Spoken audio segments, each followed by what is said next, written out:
We had a very interesting discussion last time, no, on the Trinity.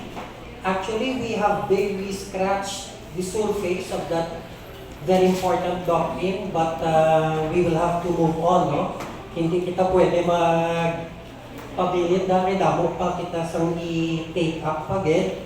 So, tonight we are going to study two subtopics. God Part 2 ang title ng atong session, but it took us a number of sessions, no? Okay, let's see. Okay. So last time, this is what we took up, if you remember. Hindi ko na lang na pa-reviewon. Okay? I believe we have discussed that in depth already. So tonight, we are going to study a very important and also controversial topic. God is absolutely sovereign. Okay. Now, ang atong presentation regarding this doctrine is a bit simplified, no? Kung basahon nyo ang mga textbooks of theology, medyo dalom ang ilang treatment sa inyong mga doctrine, budlay ng inyong doktrina, the sovereignty of God. But we will not try to treat this doctrine in this session in a very deep way. Ang importante dito something that is edifying, no? So please understand that I will not go that deep, okay, in discussing this doctrine. But if you have any questions, and I'm already expecting dugay-dugay pagkatapos ng lecture labong ini question. Kaya basta sovereignty of God ang pag-istoryahan, ang immediate na question na nagasulod sa mind sa tao, how do you reconcile the sovereignty of God with man's freedom of the will? Or with the freedom of the human will? Pero, as I said, medyo simple lang ang ating treatment this evening. Okay, definition. Sovereignty refers to the reality of who God is. Anong bot sa ingon sina? It's very simple. Because God is God, in the nature of the case, by virtue of His being God, automatically sovereign siya. Hindi pwede na Diyos siya kag hindi siya sovereign. You cannot separate those two things. As God, who is of course almighty, all-knowing, omnipresent, omniscient, He is our creator, automatic na niya. He has to be sovereign. Otherwise, if He is not sovereign, He is not God. Galing kay kadamo na sa mga dilemmas na nag-arise when we think of the sovereignty of God. But whatever those dilemmas are, even if there are ideas in your head which you cannot reconcile with the truth that God is sovereign, this is the reality. Because He is God, automatic, He is sovereign. Otherwise, you will diminish the reality and nature of God. Kung butang siningon sina, kung hindi mo pag-i-admit or akuon na God is sovereign, ang wasa na hindi na siya Diyos. Okay? So, sovereignty refers to the reality of who God is. God is not someone with a dominating personality. Hindi natin pag-ikumpara ng Diyos sa tao. Kaya ang ako niya human beings, we try to understand God, ginakumpara natin siya sa mga flawed kag sinful human beings, tapos ginaproject natin ang mga attributes sa sining ng mga tao sa Diyos, and then we think of God as someone who is not good. Kaya tungod sovereign siya. Yan ang buwa sining karon. God is dominating? No. Inatya, human misconception lang na. Kaya when we think of human beings for sovereign, ano nga sulod sa mind natin? Mga diktador, di ba? Mga despot. Tapos, ang akong konklusyon, galing Diyos, no? But the defect there is not in God. The defect there is kaya kinukumpara ko siya sa tao. Do not make that comparison. Otherwise, you will misconceive who God is. Masala ang imong pag-intindi sa Diyos. Kung ikumpara mo siya, and you will judge Him according to human standards. So God is not someone with a dominating personality. He is a person who is absolutely dominant. Amo ni ginahambal ko kanina. God is not someone na may need to control other people. Hindi This is not about God needing to control. Kaya nahablok siya kung hindi kanya makontrolan. No! Because He is God, automatically He is in control. Because He is God, automatically dominant siya. Hindi niya na kinanglanon paminsaron or piliton. Diyos siya mo, automatic na niya. Okay, that is what I would like to emphasize. God is not controlling. Inayang controlling a word that applies to human beings. Ang mga tao, they are controlling because actually they're afraid. Gusto nila. Tupon din, huyatan din. Nahadlok sila nga base kung makawala ng makontra sa ilang kagustuhan. In God's case, that no longer applies. He is not afraid of being out of control. I mean, humanly speaking na kay kabudlay sumi articulate. Whether God likes it or not, He is in control and will always be in control. Okay, Pero yung ganing statement ko if you will analyze it, medyo may depekto ng statement ko, whether God likes it or not, that kind of qualification does not apply to God. That's the best I can do as a human being. But that's the point. God is God. He's sovereign. Tapos na yung istorya. I cannot explain it. No need to explain it. It follows. It's a logical consequence of being God. Next. Ari medyo mas madalong-dalong nga definition. Iyan siya ni Herman Bavinck. By the way, Herman Bavinck is a very good and famous Dutch theologian. Of course, he is no longer with us, no? The Wonderful Works of God, ang ginsulat niya nga libro, ang mismo nga ginabasa ko, kagkatahong sa iyahambal. God is the first cause of all that happens. Which simply means, if God did not cause it, it will never happen. But, under Him and through Him, the creatures are active as secondary causes. Now, medyo madalong-dalong but let's try to understand this. Ang buod silingon sa secondary causes, okay, God ang nagsuds. God is the primary cause. He is the first cause. Buot bala silingon sina, nga kita mga robot, nga kung nagkakaon kita, kay tungod ginahigkan sa ginugong aton kamot, kag ginakontrolar niya ang pag-iho sa kamot ta para magbutang, para maghuyat kutsara, kag magbutang pagkaon sa atong baba. Amo na? No? We are not puppets. We are not robots. We do have what theologians call volition. Pero ining atong wills nini, inang mga volition naton, they are capable of causing. Ang kunsilingon sina, makahimo ka desisyon, makahimo ka choice, may preference ka. Kung gusto mo planuhan ng isa kabutang, mahimo mo na. Kung hindi mo gusto isa kabutang, mahimo mo man na. No? You can cause a lot of things. Kung engineer ka, you can cause the construction of a building. If you are a lawyer, you can cause the filing of the case. So, whatever it is, you can also be a cause of something. Galing, you are a secondary cause. But you have that freedom.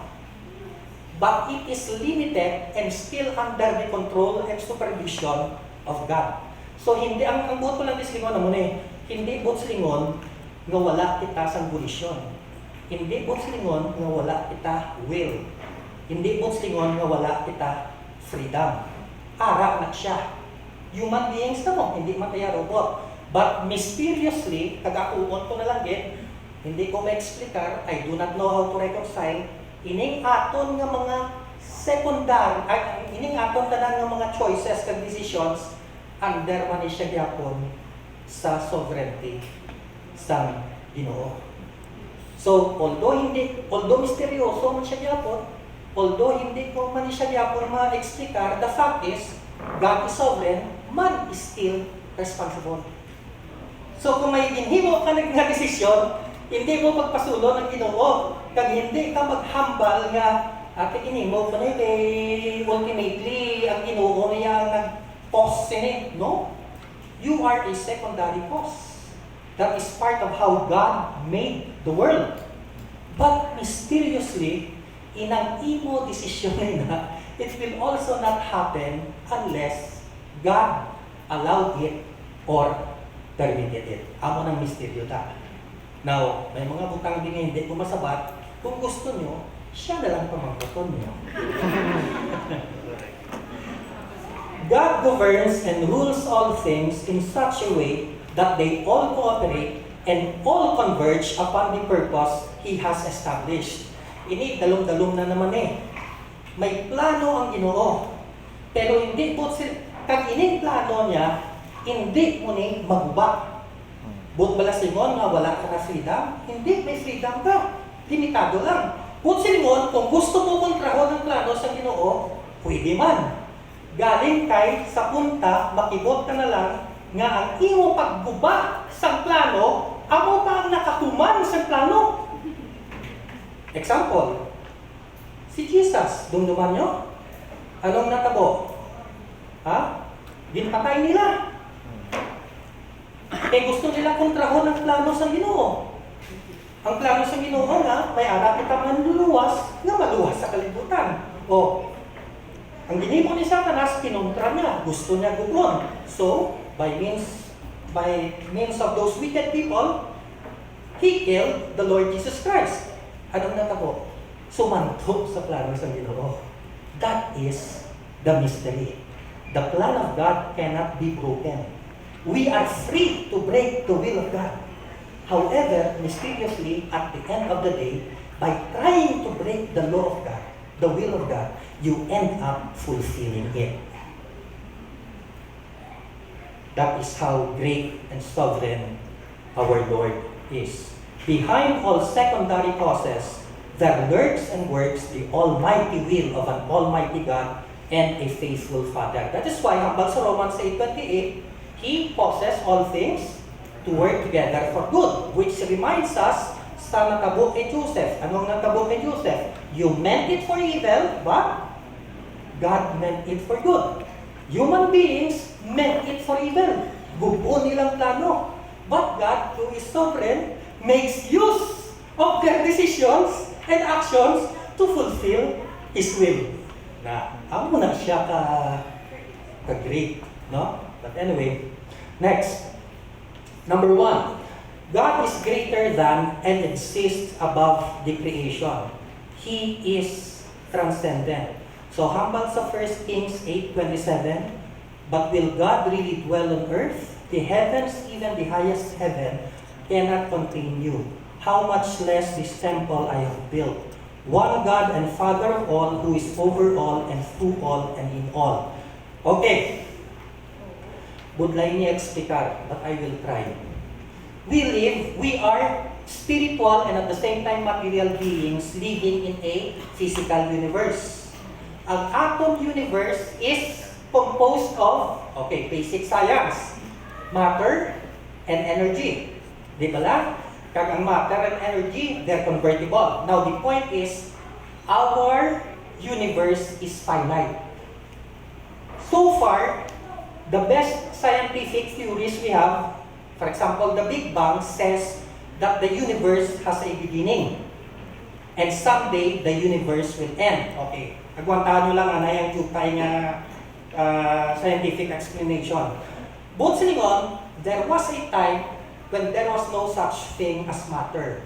There was a time when there was no such thing as energy, and there was a time when there was no such thing as time. O dira ma-confuse na kita sina because God is beyond all those things. How do you think of something existing before time? I'm throwing the question to you. Can you even use the word before? No. Okay, ang before is a word Time. that only makes sense if you relate it to the idea of time. Di ba? Pero here, when you say God is before time, God is before the universe, wala na. Lupok ng utok ka. That is God. Amo ng boots sa lingon sang transcendent. He is beyond creation. He is beyond time. He is not matter. He is not physical energy. So what is He? I do not know. Kung muna ng pag-istoryahan, hindi ko na, ang ato niya minds, hasta lang din sa ininga physical universe. That is all we can understand. Beyond that, hindi na natin maintindihan. That is why ang Ginoo He is simply beyond our comprehension. Dira pa lang sa God exists beyond time. He inhabits eternity. Sorry, I cannot explain that anymore. Okay, next. He is greater than time. I already explained that. He is greater than place. Ambot kong na-explain ko na niya sa una. God is everywhere, pero you cannot divide Him into parts. For example, ang akon kamot, arit is a lectern, pero wala siya sa duta, right? I am here. But parts of my body are not everywhere. Ang isa ka part, arit ang isa ka part, arata. Ang inuulain. God is everywhere, and in a sense, the fullness of Him is everywhere. The fullness of God is here. The fullness of God is sitting in the chair. The fullness of God is in that other chair. Maintindihan ta? Siyempre, hindi na. No? Mas maintindihan ta kung ang kamot sang Ginoo arata, ang tiil sang Ginoo arata, ang ulo niya aride. Inaya, mas maintindihan natin. But God is not like that. He is everywhere, but He is not dispersed. Paano? He is everywhere, but He is not dispersed. The fullness of His presence occupies, and in fact is beyond, every point of space and every point of time. Kabublay mag-explain sa mga butang na lapaw sa utok sa tao. He is greater than circumstances, from everlasting to everlasting. You are God. Okay, kasi ko, tanay 30 minutos na lang ulit. Nothing surprises God. You know when I sit, when I rise, you perceive my thoughts from afar. You discern my going out, my lying down. You are familiar with all my ways. Alright, again. Before a word is on my tongue, you know it completely, O Lord. Wala ka pa kahambal, kabalo na siya kung anong ihambal mo. Wala ka pa kapaminsar, kabalo na siya kung ano ang paminsaron mo. In fact, bago niya gintuga ang kalibutan, kabalo na siya kung ano ang tanan-tanan nga matabo sa sining nga kalibutan. Grabe, no? We call that omniscience. Okay? So, because He already knows everything, before those things happen, makibot pa siya ihan? Siyempre, the answer to that is no. Nothing surprises God. Next, God is absolutely sovereign. He never needs permission or help. He is all-sufficient. Hindi niya kinanglanon mangayo sa imo pagtugot. Hindi niya matinglanon ang bulig mo. Okay? Siya mabulig, hindi ikaw. And He is not served by human hands as if He needed anything, because He Himself gives all men life and breath and everything else. Kung gusto sa Ginoo nga kuwaon ang ginhawa naton tanan sa isang iklap, dula kita tanan. He can do that if He wants. Who are you, are? Who are you, a mere human being, to criticize God? Should the thing that was created say to the one who made it, "Why have you made me like this?" Ako nakahalo kita kung magreklamo kita sa Ginoo, kaya kilala ako naman ako kung sinong ministorya natin. We are, that is why, okay, hindi ko na lang ipagpadaluman always remember your place when you are talking to God. No, klaro man sila, no? Do not treat God as if He is your equal, because He is not. Kaklaro sa hambal sa Book of Romans. Why have you made me like this? anong karapatan natin na magreklamo sa Ginoo sa una? I mean, pasalamat na lang kita galing na ginhimo niya kita tao, kung gusto niya ngayon kita paka, pwede man. No? Instead na nagapalakpak natin, nagakoka-koka kita. God is absolutely sovereign. God can do anything He wants. He is almighty. He determines the number of the stars. He gives to all of them their names. Great is our Lord and abundant in power. His understanding is beyond measure. Okay. Mayo kayo didasik na tayo. Definitions of some attributes of God. Balaan siya, holy. Okay. Ang definition sa holy, He is separate and distinct. God has perfect integrity. He is unique. He is set apart. Kung sa Ilonggo pa, ang Diyos pinasahi. There is no one like Him, and you cannot compare Him to anything else or anyone else. Na hindi siya yan. God is one of a kind. That is why, balik tayo sa Trinity. Nga wala itagapati nga tatlo ang Diyos. Nga tatlo ka persona, pero isa man yapon ka Diyos. Nga alain kitaya sa mga Romans and Greeks, nga damok sila mga gods and goddesses. Si Zeus, si Hera, si Mars, so tanang nga si na Pluto, kami nadugdong po mga ngalan sa planeta. Kay they named the planets after the Greek and Roman gods. Because by definition, listen to this carefully. By definition, God has to be one. Because if there is another God, ang sina, ang ina nga Diyos will limit the power of the first God. So the first God will no longer be almighty. And if He is no longer almighty, He is no longer God. Another point.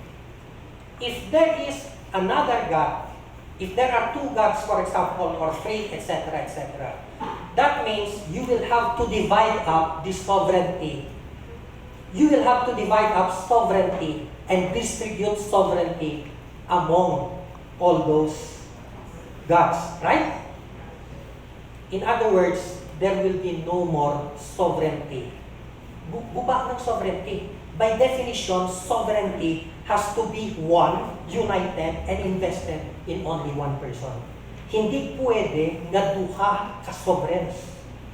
Kaya kung may duha ka sovereigns, wala na, chaos na, inaway na, that's why, balik sa Trinity, we do not believe in three gods, we believe in three persons, but these three persons mysteriously are only one God. By definition na. By definition, God has to be one. By definition, God has to be sovereign, as I explained a while ago. And therefore, the logical conclusion is, there can be no other God. The mere fact na may duha ka Diyos, automatically, there will be no such thing as sovereignty. Kaya na-divide na mo. Philosophically speaking, sovereignty by its very nature is indivisible. It cannot be divided. If it is divided, it is no longer sovereignty. Because sovereignty means supremacy. If another one also possesses sovereignty, then you cannot say that someone is supreme. He has a rival and he has a competitor. In the case of God, that cannot happen. He has to be sovereign. Therefore, there can be no other God. And one called to another and said, Holy, holy, holy is the Lord of hosts. The whole earth is full of His glory. By the way, ang holiness does not mas hapos kag mas familiar in ang concept ng integrity. God is perfectly righteous. God is perfectly good. Okay, amo nang pagka-intindi sa holiness. Pero importante man yung first definition. Holiness means to be separate and distinct. So do not think of holiness merely in terms of the moral character of God. You must also think of holiness in terms of His uniqueness as the one and only God, separate and distinct from creation and all His creatures. Okay, next, Revelation 4:8.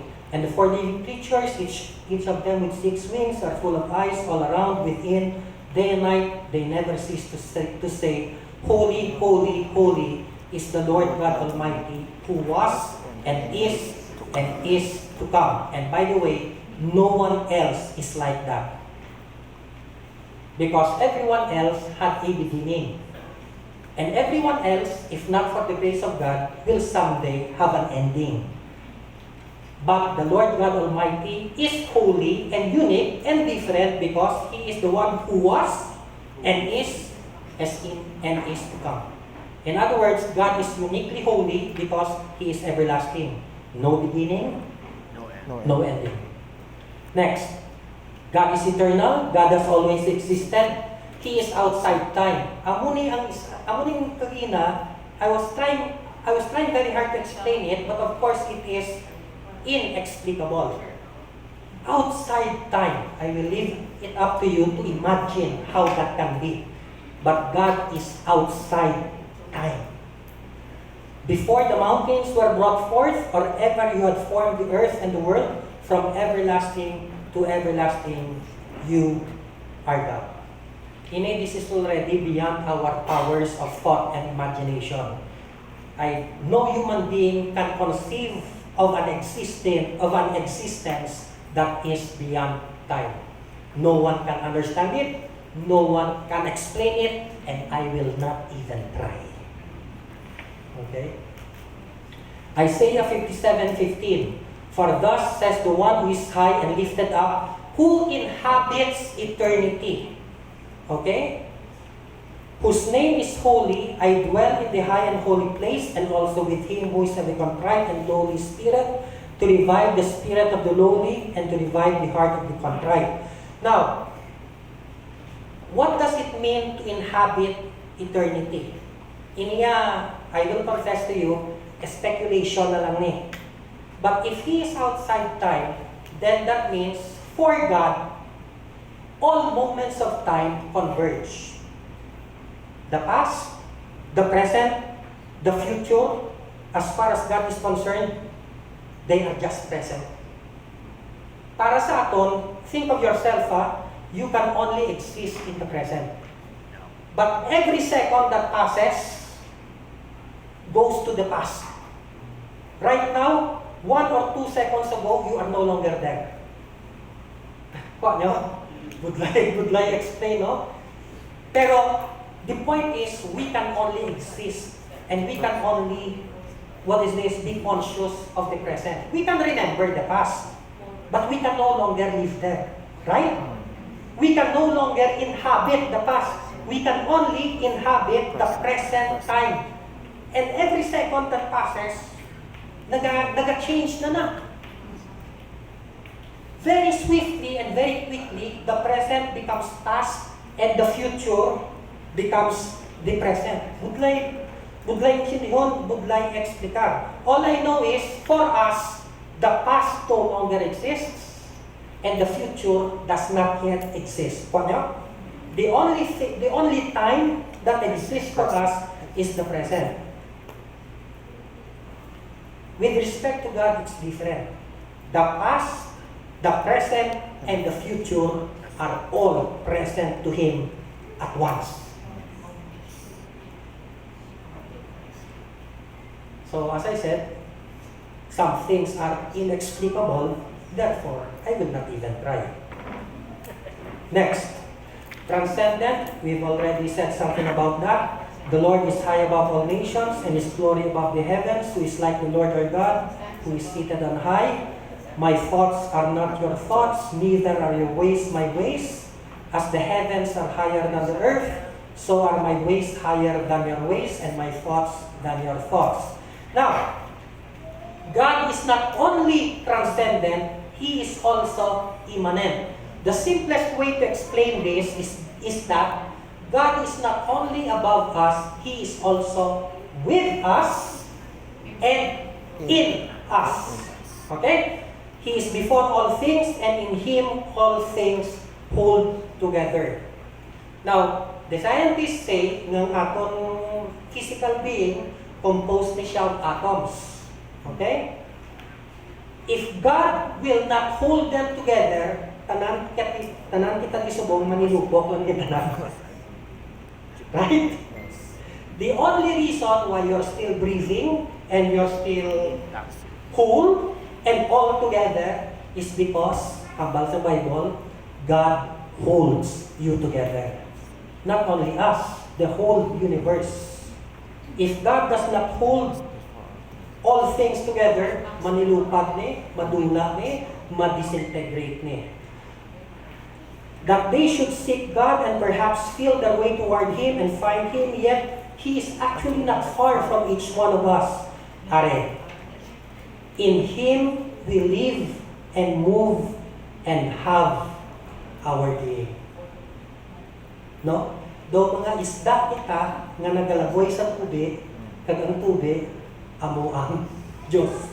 In Him we live and move and have our being. Kung wala tubig, patay ang isda. Wala Diyos, patay ang tao. Almighty does not mean that God does whatever He wants with no thought to the impact on us. He uses His power to create and to love His creation. Okay, explain ko lang ni kadali. Kahalaglukan kung ang isa kabutang tamaan kagamhanan. In fact, we have a term for things or creatures that are very powerful. We call them monsters. Right? But God is not a monster. Yes, He is all-powerful. But power is not the only attribute of God. At the same time that God is powerful, He is also love. He is also compassionate. He is also merciful.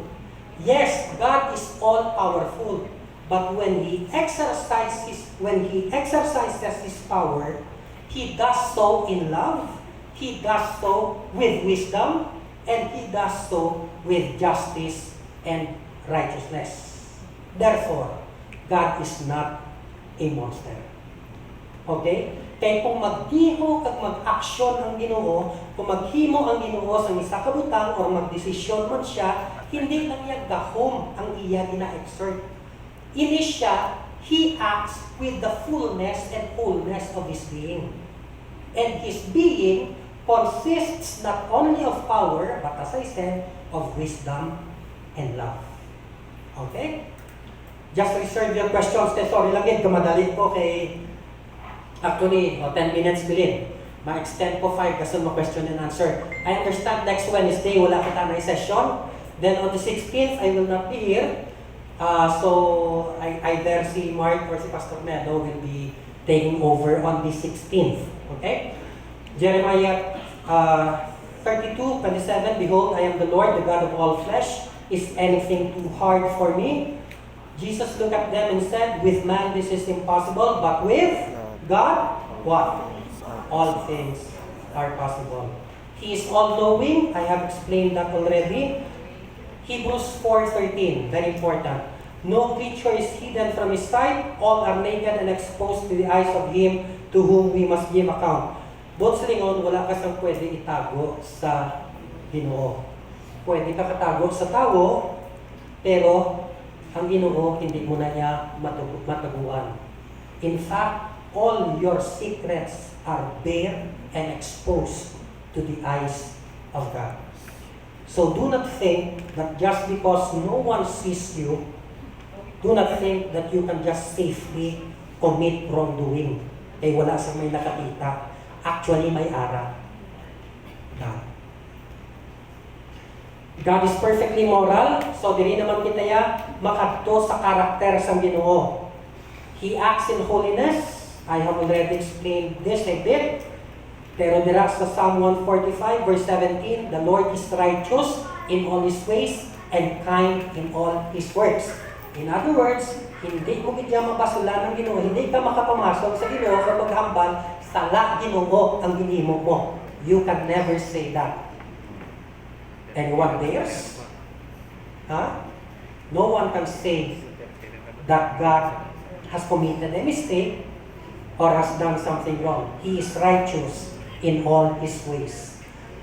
He relates in compassion. The Lord, the Lord. Sa Exodus, katahong sini nga verse. Exodus 34:6. The Lord, a God merciful and gracious, slow to anger, and abounding in steadfast love and faithfulness. Ginatagaan niya gid kita ya tsansa. Bisan pa nga makasala kita, He gives us time and space to repent. He is slow to anger. Okay, faithfulness, buot siningon, ang Ginoo tutong, constant siya, hindi siya pala fickle, nga gailis-ilis ang iyang pinsada. No. When God makes a promise, He will keep that promise. No, si Trump wala ko, no? Ano gani? Promises made, promises kept. That is the Lord. Tauming a verse. The steadfast love of the Lord never ceases. His mercies never come to an end. They are new. Taumang dito sini. They are new every morning. Great is your faithfulness. So kada aga, pagbuktaw mo, tulog ka sa ibabaw, pasalamat ka sa Ginoo. Ginoo, salamat, subong nga aga, bag-o na naman ang kaluoy nga ibubo mo sa aton. Every day is a day full of God's mercy. Next, His goodness is unequal. Taste and see that the Lord is good. Instead na magreklamo ka, open your eyes kay ang goodness ng Ginoo. Nagapalibot di siya sa aton. Ang problema lang, wala na aton gina-apresyar. Kay familiarity breeds contempt.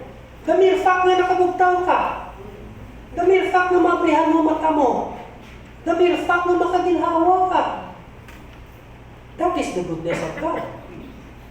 It's there. It's all around you. Galing kay, you have to taste and see. Ang problema, wala sa goodness. Ara na siya. Problema, ara sa imo. Kaya ginasagadhan mo, mata mo. His justice is impartial and fair. The rock, His work is perfect, for all His ways are justice. A God of faithfulness and without iniquity, just and upright is He. Tuod ang Ginoo, manununod, pero hustisya man siya. Hambal sa Romans chapter 12, Brethren, avenge not yourselves. Ini namin ni siya dumdumon kung may injustisya na ginhimo sa imo. Di ba lang tendency natin mabalos din kita? Pero hambal sa Ginoo, brethren, avenge not yourselves nga for God said, vengeance is mine, I will repay, says the Lord. Nga nagambal siya sina. Nga wala na lang siya nagambal. Sige lang anak, pabayin lang na. Tagtanda na. Wala. Nagambal siya, do not avenge yourselves. Pero binugagan niya na I will repay. Hindi mo man malula ang aspekto sa karakter sa Ginoo. Otherwise we will not worship Him kung hindi siya. Bahin din na niya of being holy. He is not only compassionate, He is also just. And He will punish sin. Either He will punish it in His Son, who was our substitute, or kung wala mo batong si Kristo, He will visit His punishment upon you personally. But be assured that God will punish sin because He is just. Next. Pero nakuha niyo itong botos ningon, hambal ko, God will punish sin. Pero duha ka butang. Either He will punish sin upon Jesus as our representative, or He will punish sin upon you personally if you do not have Jesus as your Savior. Kaya hambal sa Bible, sa Romans 8:1, there is therefore now no condemnation to them that are in Christ Jesus. Pero, buot pala sa ingon sila na ang Diyos wala nag-implement ng justice. No, He implemented justice. But not on you personally, on your Savior. Ako na nangimatay siya sa krus. Now, does that mean that Christians are scot-free? No. Kaya may arap pag tinatawag nga chastisement. Pero laking off-topic na Sa daso na lang. Okay? Kaya, this is a very important verse and very important. Kani kung someday we ought to preach or somebody ought, Pastor Pelo, someone ought to preach on Romans chapter 1. Kaya very relevant na siya sa subong nga tiyempo, no? The wrath of God. For the wrath of God is revealed from heaven against all ungodliness and unrighteousness of men who by their unrighteousness suppresses the truth. Ano ni? Kapangakit manggali ang Diyos? Yes. God is very angry at sin. Okay. Explicar ko na lang natin next time. Just be aware. God is love, but He is also wrath. He is also justice. Kagani pag ang dalong-dalong na insight. Actually, because God is love, He is also wrathful. For example, palanggap mo pamilya mo. Pagkatapos, mayara, mga malaking na tao nga, halita nila yung pamilya. Kung palanggap mo pamilya mo, anong imong reaksyon? Makuan ka lang, yung ka lang dakag, bahay lang na sila. Kaya pa mo ba ito sa inyo? Actually, the wrath of God is a consequence of His love. So, hindi kita matingala, kaya possible may magambal. If God is love, why is He angry? Ang sabat ko da, because He is love.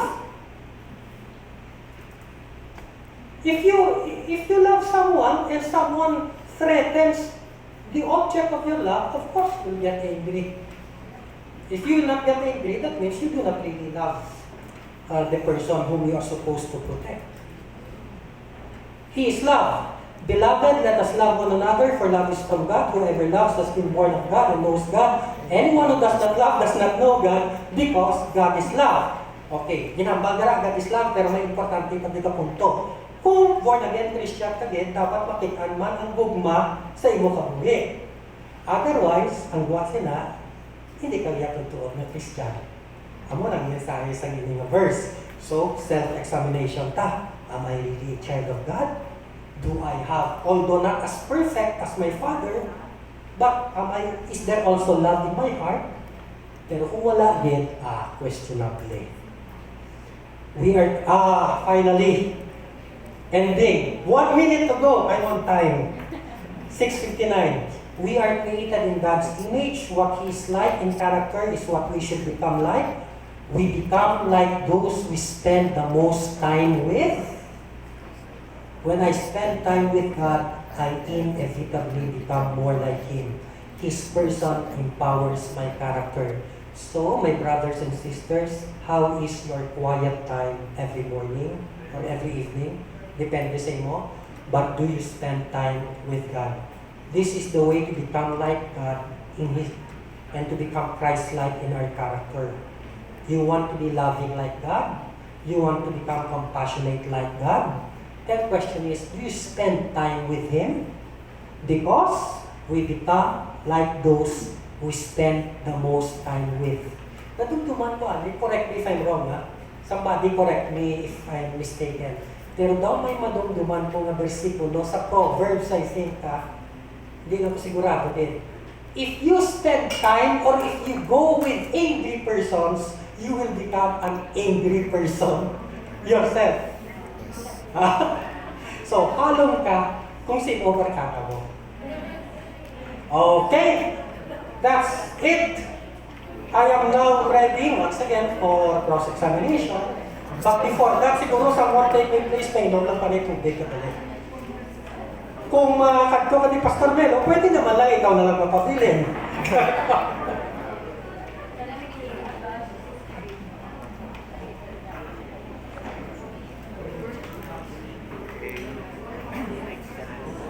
So yeah, before Attorney Cortez will be back for the PA announcement lang next, National Wednesday is holiday. And we want to send you out to the beach. No, so wala sa next Wednesday, but we will resume on April 16, tama? Next Wednesday. Okay? Those si Attorney Cortez, ano po sa US, either me or Mark will be the one to speak about sa topic. Okay? Tapos, ang in-announce ni Pastor Joe, ang prayer fiesta will begin after the Holy Week, Thursday after the Holy Week. So it's going to be the last week of April. Okay? So muna. So next week, point na din. Point na ngayon.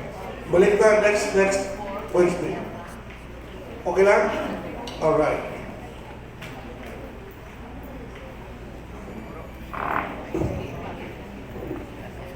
Okay, so the microphone will be passed around, siguro 15 minutes na questions, no? We always do that after the end of the lecture to give you also a chance, no? Na pwede mo naman share sa inyo comments or inputs. But if there is any question, di na to mic. Nadulang din. Okay. Okay. Are we still implementing the, paper, ano tawag sa? Paper rule? May gina-pass na pieces of paper for anyone who wants to write down their questions. Okay. May pamangkot, especially about the sovereignty of God. Yes. Please. Good evening. Good evening. Attorney. Just like the Trinity, I have heard and read about many analogy when it comes describing or an attempt in describing the sovereignty of God, just like the sovereignty of God is like a chess game. But there are many flaws in that kind of analogy since it is bounded by the rules. So hindi siya absolute katamang analogy. And also one of the analogies man are the pilot and the plane. But although the passengers are completely free on what they do, but still the pilot is in control. Pero hindi siya yapon correct na analogy since the plane is still bounded siya sa law sa aerodynamics. So may I ask, attorney, what is the best way or the closest analogy that does describe the sovereignty of God? Okay, that is a very difficult question. Yung humble mong analogy about the ship or the boat, no, and the people on the boat, that was an analogy na nabatian ko sa Sunday school. Basta bata pa ko ka daw favorite na siyang analogy. Now, the best analogy I can come up with, but I still think it's flawed, kaya kabudlay it's in doctrine, is the analogy, listen to this carefully, of the novelist and the novel. Have you heard of that analogy? In other words, the novelist writes a novel, but he does something unique. He makes himself part of the novel. I do not know if you'll be able to relate to this. As a novelist, he has absolute control over every detail in the novel. But at the same time, I will use the word vicariously. You just look up in the dictionary what it means.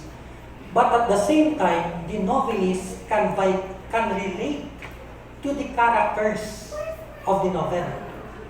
As far as the sentiments and consciousness of the novelist are concerned, with respect to the characters of the novel, he really relates to them genuinely.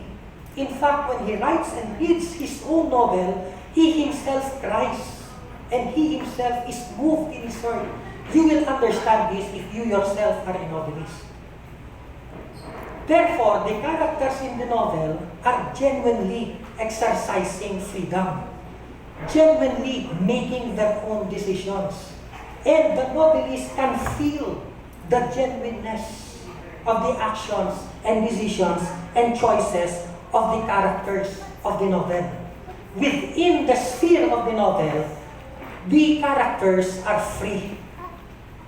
But outside of the novel, which is something the characters in the novel cannot inhabit in the same way that only God inhabits eternity, the novelist is sovereign.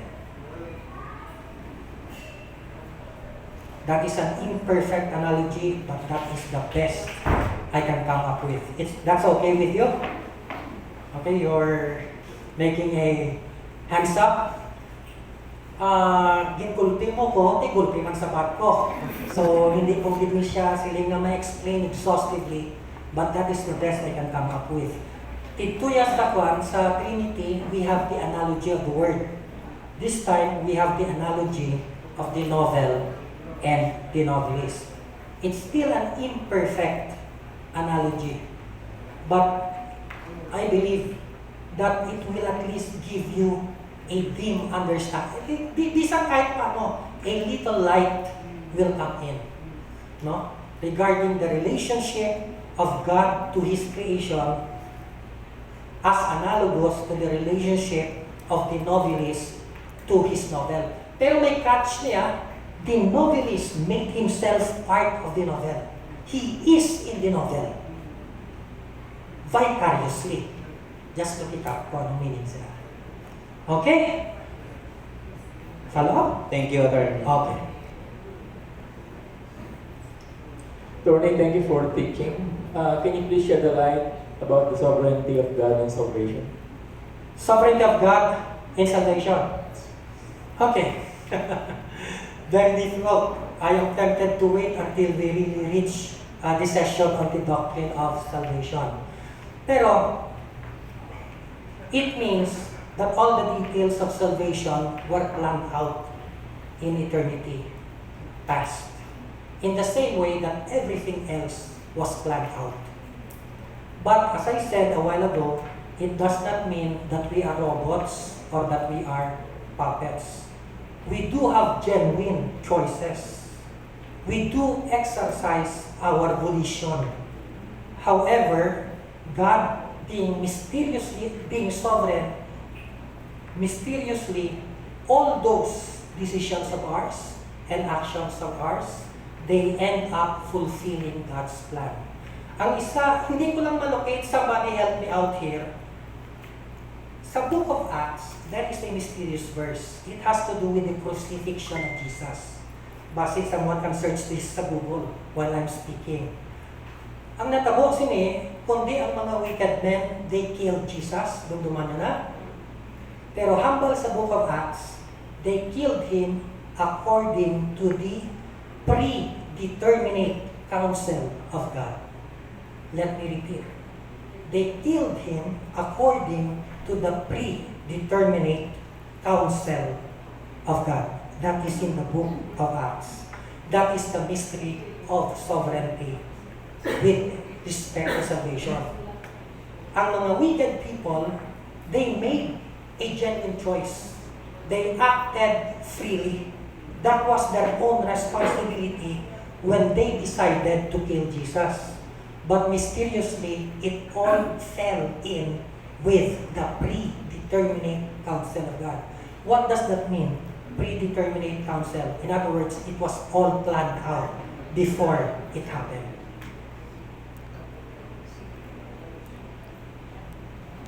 So, nakita niyo kung din na verse? Ha? Acts chapter 2? Can you read it please, ang exact words? But God knew what would happen, and His great plan was carried out when Jesus was betrayed. With the help of glorious landmarks, He made him from those. Okay, medyo paraphrase siya. Anong version mo yan? But thank you for that. But it was, NLT is more of a paraphrase actually, no? Hindi siya word for word na translation. ESV, okay. Yes please. Jesus, delivered up according to the definite plan and foreknowledge of God, he was crucified and killed by the hands of lawless men. According to the definite, Plan and foreknowledge. according to the definite plan and foreknowledge of God. There it is. At yung words na ginamit ko sa namadumduman ko yung translation. According to the, basi King James na yung ako, no? King James. Ito lang eh, wala kami mo. Predeterminate counsel of God. That's that, okay? Sure. Thank you very much for that very enlightening lecture. And based on the concept that you have provided and the concept of the novel and the novelist, it seems to me that, in my observation, we have all roles to play in this grand plan. Now, if we look at the book of Exodus, there are those in that plan where God would tell his people, conquer all the Canaanites, leave none alive. Also, in the book of Jeremiah, when Nebuchadnezzar was about to conquer Josiah, he allowed these things to happen. Now, in my observation, it seems to me as if there is a selective nature to God. He selects whom he will allow to move on in the story that he has. Am I correct in that assumption? Maybe. Are you trying to say, are you trying to ask whether or not God should treat all people equally in all aspects? Wait, no, I have.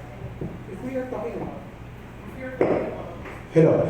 If we are talking about a supreme, all omnipotent, omniscient God, then therefore it should encompass everyone. Am I correct? Assume that. Yes, yes. Now, if God shows selectivity, does that limit his supremacy? No, actually, it actually affirms his sovereignty.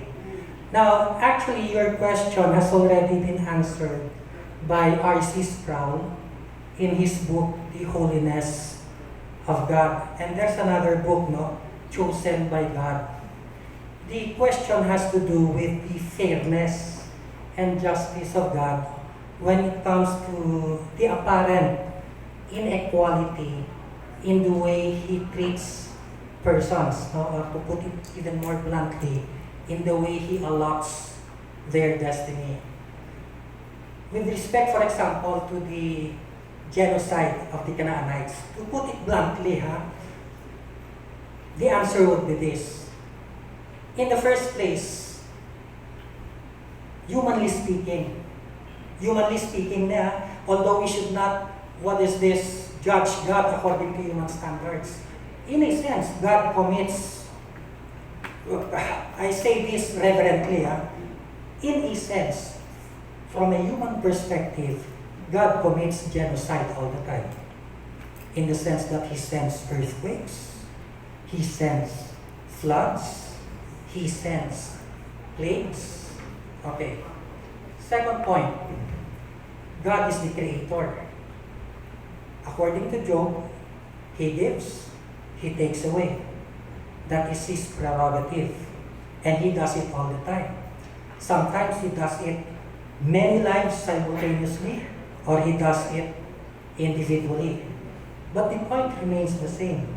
He has the right to take away life anytime he chooses, in whatever manner he chooses. That is an affirmation and assertion of sovereignty, not a negation of it. With respect to the question of justice, sa madumduman ko, according to R.C. Sproul, because all of us are sinners, we have lost all right to life. Kay hambal sa Ginoo sa book of Genesis, on the day you eat of the fruit thereof, ang tree of knowledge of good and evil, on that day you will die. All of us have forfeited the right to life in Adam. If ever we are alive right now, it is not a matter of entitlement or right on our part. It is because merely of tolerance on the part of God.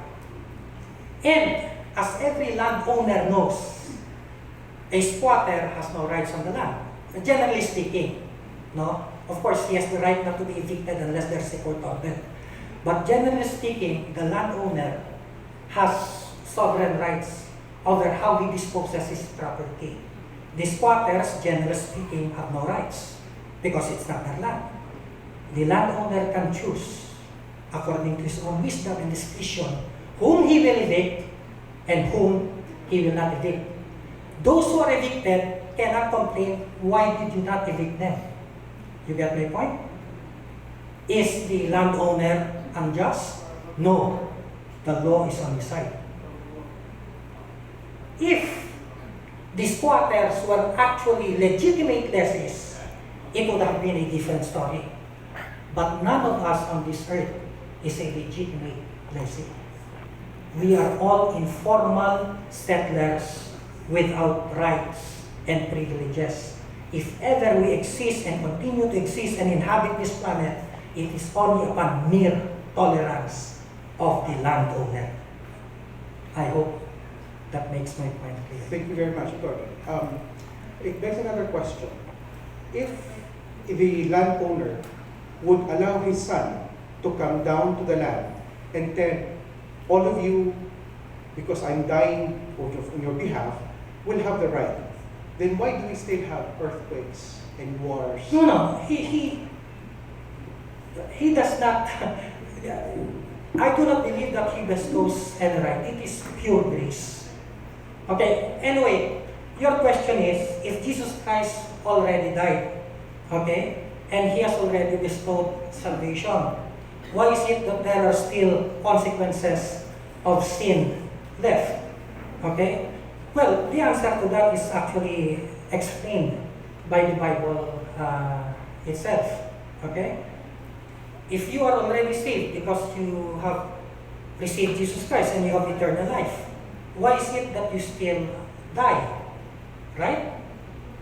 And the answer to that in the book of Ephesians, what we have received is earnest money, down payment. So in other words, the temporal consequences of sin still remain. The consummation has not yet come. Kung sa kung sa Baligyaanay, may earnest money. Pero, wala kaya ang full balance. Tungod wala pa ang full balance, ang tagiya sa luta, ang seller magyapon. Right? Sino mabayad land tax? Ang seller. Kaya anak pa sa iya ang titulo. But the balance is sure to come. The earnest money assures it. Amo man na, in the book of Ephesians chapter 1, we are already saved in the sense na nabayaran ang earnest money.